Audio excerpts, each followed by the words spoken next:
ನನ್ನ ಜೀವನದಲ್ಲೇ first time ಮೊದಲ ಬಾರಿಗೆ ವಿಧಾನಸೌಧ ಮೆಟ್ಲಿಂದ ಇಲ್ಲಿ ವಿಧಾನಸೌಧ ಮುಂದೆ ನಿಂತ್ಕೊಂಡು ನಾನು ಮಾತಾಡ್ತಾ ಇದ್ದೀನಿ. ಇದಕ್ಕೆ ಕಾರಣ ಬೇರೆ ಯಾರೂ ಆಗೋಕ್ಕೆ ಸಾಧ್ಯ ಇಲ್ಲ.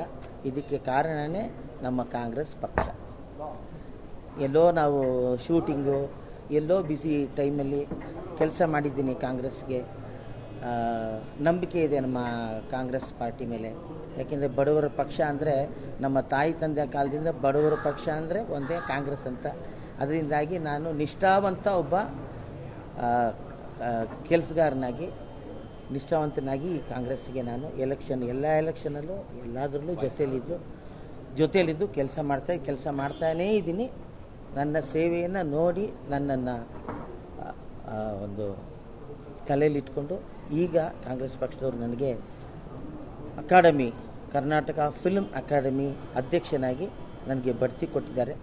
ಒಂದೊಂದೇ ಮೆಟ್ಲು ವಿಧಾನಸೌಧ ಹತ್ಕೊಂಡು ಹೋಗ್ಬೇಕು, ಒಂದೇ ಸಲ ಮೇಲೆ ಹೋಗಿ ವಿಧಾನಸೌಧ ಮೇಲೆ ಕೂತ್ಕೋಬೇಕು ಅಂದರೆ ಆಗೋದೂ ಇಲ್ಲ. ತುಂಬ ಸೀನಿಯರ್ಸ್ ಇರ್ತಾರೆ, ಅವ್ರಿಗೆ ಎಲ್ರಿಗೂ ಜವಾಬ್ದಾರಿ ಇರ್ತದೆ. ಸೊ ಒಂದೊಂದೇ ಮೆಟ್ಲು ಮೇಲೆ ಹೋಗಿ ಅಂತ ನಮ್ಮ DCM ಸಾರ್ DK ಶಿವಕುಮಾರ್ ಅವರು ಹೇಳಿದ್ದಾರೆ.